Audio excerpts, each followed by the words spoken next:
Ինչ Հայաստանի Հանրապետության ներսում սադրանքներ հրահարելու մի ճղճին փորձ է, Հայաստանի Հանրապետությունը ներքին անկայունության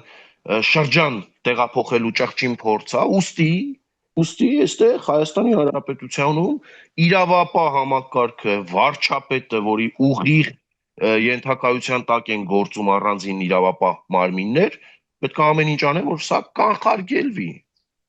Սա պետք է կանխարգելվի, սա հատուկ է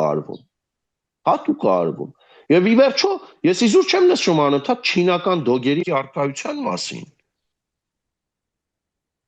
Մարդ ով օվկիանոսից այն կողմ, մարդկանց ընտանիքներ մտնելով, մարդկանց հայոյելով, մարդկանց վարքաբեկելով, Երևան քաղաքում ստացել է 10% էլեկտորատ, ու հիմա իրավապահ համակարգի հետ խնդիրներ ունենալով մեկուսացվել է, ձայնը լռեցվել է, ոնց կուզեք հասկացեք։ Երևանում ոմանք կարծում են, որ կարելի է Վարդան Ղուկասյանական այդ հայոյանքների գործիքակազմը Հայաստանի Հանրապետության ներսում կիրառել, Երևանում եղած նրա 10% էլեկտորատը իրենց տակ քաշել, դեռ մի բան էլ մարզերում ընդլայնվել։ Գլուխները պատին եք տվել ուրեմն, ես այսպես կասեմ։ Պարոն Մկրտչյան, ինչ է կարծում Ռոբերտ Քոչարյանի հայտարարություններին կարելի է անդրադառնալ թե ոչ,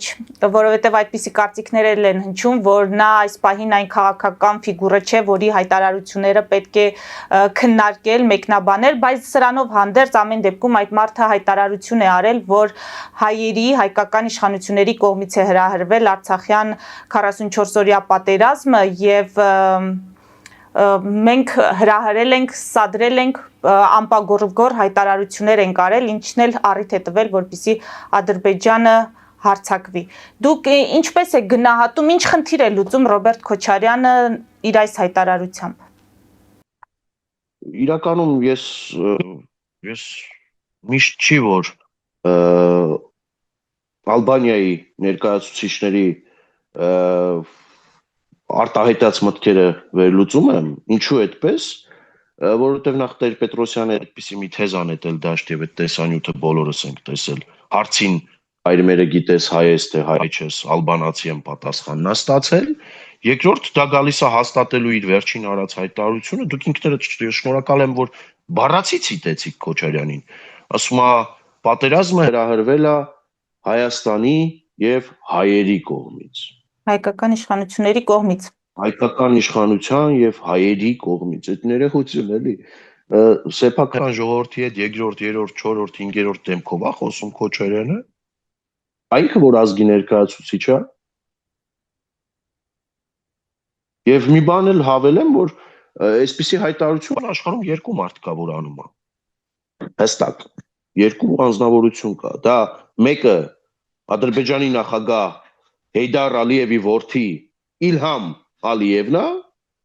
մյուսը Հայաստանի Հանրապետության ոչ բարով երկրորդ նախագահ Ռոբերտ Սեթրակի Քոչարյանն է։ Հետևությունները թողնում եմ ձեզ։ Իսկ ինչ վերաբերում է մեկնաբանելուն, գիտեք, ես նորից եմ կրկնում, ալբանացիների ներկայացուցիչներին աշխատում եմ չմեկնաբանել։ Նրան չմեկնաբանելը գիտեք, այն համատեքստում է, որ քաղաքական դաշտում, քաղաքական իրադարձությունների ֆոնին, այսինքն նա չի կարող հայտ ներկայացնել, որքան էլ փորձին նա միևնույն է չի ունենա այն դերը եւ հավակնությունները նրա չեն բավարարվի քաղաքական վերադարձի իմաստով, այդ առումով են մեկնաբանությունները ասում։ Միանշանակ ես այդ մեկնաբանությունների շատերի հետ կհամաձայնվեմ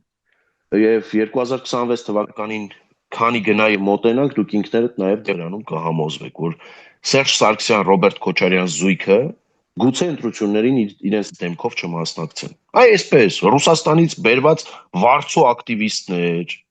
Հայաստանի Հանրապետությունում նախկին շրջանում գեներալների կոշիկները պլպլացնողներ, պուպուշ դեմքեր, հանրությանը ոչ այնքան հայտնի, այս շրջանակների թիկունքում թաքնված, գուցե ընտրություններում հայտ ներկայացնի։ Ռոբերտ Քոչարյանը վաղուց եկեք ֆիքսենք, որ քաղաքական դիակ էր։ Քաղաքական դիակ էր եւ Նիկոլ Փաշինյանի գործուն ջանքերի արդյունքում քաղաքական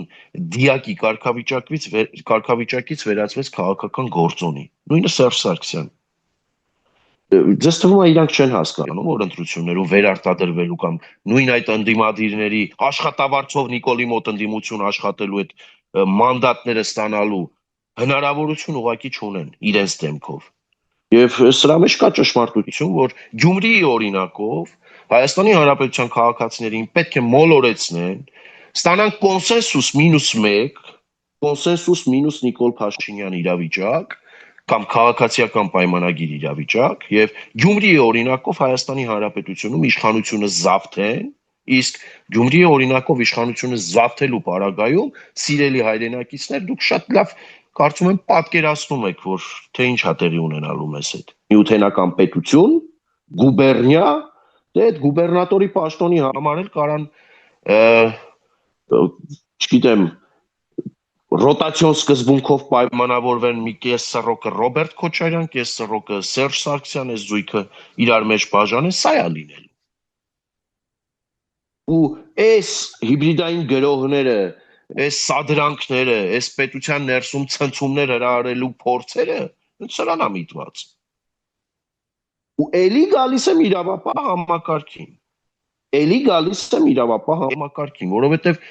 որևէ մեկս չի ուզում իր մաքուր ձեռքերը կեղտոտի, որևէ մեկը չի ուզում, հավաստիացնում եմ ձեզ, ոչ մեր արժե համակարգի մեջ է դա մտնում, ոչ մենք հարցերը այդպես ենք սովոր լուծել եւ սիրում լուծել, կավ լիցի,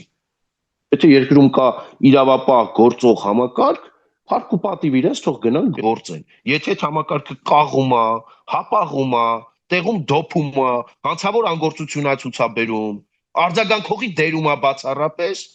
այդ դեպքերում առանձին դեպքերում պետք է նաև իրավապահ համակարգին ժողովրդական լեզվով ասած տոկի տալ, որ իրենք էլ սթափվեն։ Որտե պետություն է սա ի վերջո։ Եվ որևէ մեկին, որևէ ռսահպատակ բաշի բոզուկի, եթե մտածում է, որ հնարավորություն է տրվելու Հայաստանի Հանրապետությունում Պուտինի կեղտոտ փողերը շրջանառության մեջ դնելով 2026 թվականին Հայաստանի Հանրապետությունը քարշ տալ միութենական պետություն կամ Հայաստանի Հանրապետության անկախությունից զերկել, չարաչար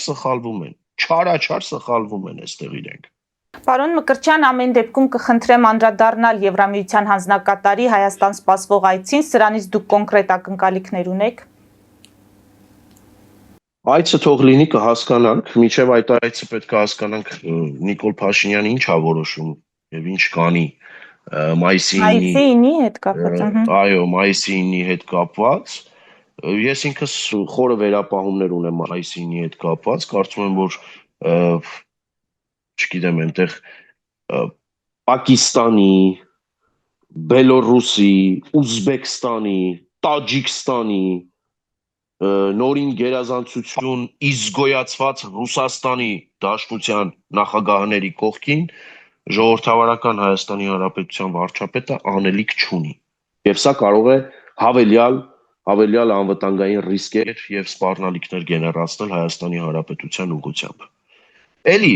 որոշողը իրենք են, որոշողը Փաշինյանը եւ իր քաղաքական թիմն է, եթե կորոշեն գնալ, դրա լավ հետևանքների կարողնել են իրենք լինելու, վատ հետևանքների կարողնել են իրենք լինելու, բայց Աստված մի արասե, եթե դա բերի Ադրբեջանի սանձարձակ վարքագծի ակտիվացման հայ-ադրբեջանական սահմանում։ Եվ սա որևէ կերպ չի տեղավորվում իմ մտքում, հատկապես Եվրամիության տարբեր պաշտոնյաների շուրթերով արված հայտարարությունները դրա մասին են խոսում, որ Եվրոպայում դա ընկալելի չէ, եվրոպական երկրները դա չեն ընկալում։ Հայաստանի Հանրապետությունը հայտարարում է, որ պատրաստվում է գնալ Եվրամիություն եւ բռնում է Եվրամիության անդամակցության դժվար բարդ փշոտ ճանապարհը, բայց միևնույն ժամանակ գնում է միջազգային իզգոյ Վլադիմիր Պուտինի կողքին ինչ որ պարադի մասնակցելու, սա տարընթերցումների, տարընկալումների, անհասկացվածության մի հսկայական դաշտ է բացում մեր գործընկերների համար, պետք է սպասել տեսնել, թե ինչ հայտարարություններ կլինեն։ Իսկ դուք անձամբ ինչ եք կարծում։ Վստահաբար այս փոքրիկ միջանձնային տղայական բախումները այս ոհմակը կփորձի եվրոպացի մեր գործընկերների առաջ ներկայացնել իբրև վայրագություններ, բայց դա այդպես չի։ Եվրոպայում ես առանձին դեպքեր, ես պատրաստվում եմ եվրոպական մի շարք երկրներում այսպիսի դեպքերի մոդելներ հրապարակել Facebook-յան էջում եւ մեր հայրենակիցներին խնդրել, որ տարածեն, դա նորմալ է, ժողովուրդ, մարդիկ են, մսից եւ արյունից դա նորմալ է։ Երբ որ չգնալ էլ է պետք։ Թե ինչ հայտարարություններ կհնչեն Երևանում եւ Փաշինյանը առասարակ ինչ կորոշի։ Շարունակում եմ այն մտքին դինել, որ ի վերջո վերջին պահին Նիկոլ Փաշինյանի կորոնավիրուսի թեստը դրական արդյունք ցույց կտա եւ կորոնավիրուսով պայմանավորված գոնե թե Փաշինյանը կհրաժարվի Մոսկվա կատարելիք այցից։ Պարոն Մկրտչյան, ձեր կարծիքով, ձեր տպավորությամբ Նիկոլ Փաշինյանը դեռ որքան կարող է պնդել, որ արտաքին քաղաքականության հարցում վարելու է բալանսավորված եւ բալանսավորման քաղաքականություն եւ իրենց ձգտումներն այդպիսին են Էստոնիայի հայտարարությունը վկա, որ ասում է մենք բոլոր գործընկերների հետ չենք պատրաստվում հարաբերությունները փչացնել, հակառակը փորձում ենք հարաբերություններ կարգավորել, Եվրամիության հետ խորացնել, տարածաշրջանի երկրների հետ հարաբերությունները կարգավորել։ Կհաջողվի երկար այս քաղաքականությունը շարունակել, ինչ է կարծում։ Դե գիտեք, Նիկոլ Փաշինյանը պետքա պատմությունից գոնե թե դասեր քաղի։ Սերժ Սարգսյանական եւի քաղաքականությունը հիմա փաթեթավորվել բալանսավորված եւ բալանսավորման քաղաքականության փաթեթի մեջ ու դա վաճառել միջազգային հանրությանը չի ստացվելու։ Եթե ես միշտ ասել եմ, ինչ ասել է բալանսավորված կամ բալանսավորման քաղաքականություն։ Բալանսավորված, եթե փորձենք առանձին վերցանել, հա, բալանսավորված քաղաքականություն վարում է Հայաստանի Հանրապետությունը հիմա արդյոք թե ոչ։ Ոչ, որովհետև Հայաստանի Հանրապետությունը հանդիսանում է ԵԱՏՄ անդամ, ՀԱՊԿ անդամ, ԱՊՀ անդամ, Հայաստանի Հանրապետության ռազմավարական գործընկերը փաստաթղթավորված շարունակում է մնալ Ռուսաստանի Դաշնությունը։ Բալանսավորման քաղաքականություն վարում է Հայաստանի Հանրապետությունը թե ոչ։ Այո, բայց կիսատ պռատ։ Կիսատ պռատ, որովհետև այո, հավանություն ա տվել Եվրաքվե նախաձեռնության բերած օրինագծին, Հայաստանի Հանրապետությունը հայտարարել է պաշտոնապես արդեն խորհրդարանում ընդունված օրինագծի համաձայն, որ բռնում է Եվրամիության անդամակցության ճանապարհը եւ ամեն ինչ պետք է անի այդ ուղղությամբ, բայց էլի գնում ենք բալանսավորված քաղաքականության հետևանքներին, Հայաստանի Հանրապետությունը շարունակում է ԵԱՏՄ անդամ մնալ, Հայաստանի Հանրապետությունը շարունակում է ՀԱՊԿ անդամ մնալ, Հայաստանի Հանրապետության վարչապետը շարունակում է մայիսի 9-ի հաղթանակի զորահանդեսը Մոսկվայի Կարմիր հրապարակում Վլադիմիր Պուտինի եւ դիկտատորների կլուբի մյուս անդամների հետ գնալ եւ նշել։ Հիմա բացատրեք ինձ խնդրում եմ, որտեղ է բալանսավորված քաղաքականությունը, որտեղ է բալանսավորման քաղաքականությունը։ Սա Սերժ Սարգսյանական գավառական շուստրիությամբ եւի քաղաքականությամբ բալանսավորված եւ բալանսավորման բառերի մեջ թաքնված քաղաքականության նոր մոդելավորումն է։ Նոր մոդելավորումն է, որը փորձում է մեր գործընկերներին խաբել, տեղում դոփել, Ռուսաստանի Դաշնությունից եւ ԵԱՏՄ-ից այդ տնտեսական օգուտները ոչ միայն ձախողվելու է, խայտարակ ձևով տապալվելու է։ Ես չգիտեմ Նիկոլ Փաշինյանն ինչի վրա է հույս դրել։ Ես կարող եմ ենթադրել, որ օրինակ սպասում եմ մինչև 2026 թվականի ընտրությունները, որպեսզի Մոլդովայի օրինակով Ռուսաստանը ավելի շատ քիթը չխոթի Հայաստանի Հանրապետության ներքաղաքական կյանքին։ Բայց այստեղ էլ պետք է հիասթափեցնեմ Նիկոլ Փաշինյանին եւ ասեմ, որ արդեն իսկ ուրվագծվում է պատկերը, որ Ռուսաստանի Դաշնությունը լավել 2026 թվականի խորհրդարանական ընտրությունների ժամանակ պատրաստվում է քիթը խոթել մեր ներքին գործերի մեջ, Ռուսաստանի Դաշնությունը լավել Մոլդովայի օրինակով պատրաստվում է այստեղ պրոռուսական բաշիբոզուկներին ֆինանսավորել եւ Հայաստանի Հանրապետության միութենական պետության ու գուբերնիայի մաս դառնալու հարցը նրանց միջոցով լուծել, ու եթե Փաշինյանին թվում է, որ ինչ որ առումով կզսպի ռուսներին եւ Պուտինին, չարաչար սխալվում է։ Սերժ Սարգսյանական հայտնի թեզը էլի կարող եմ մեջ բերել, այստեղ կարող է խիարը էլի թարս աճի։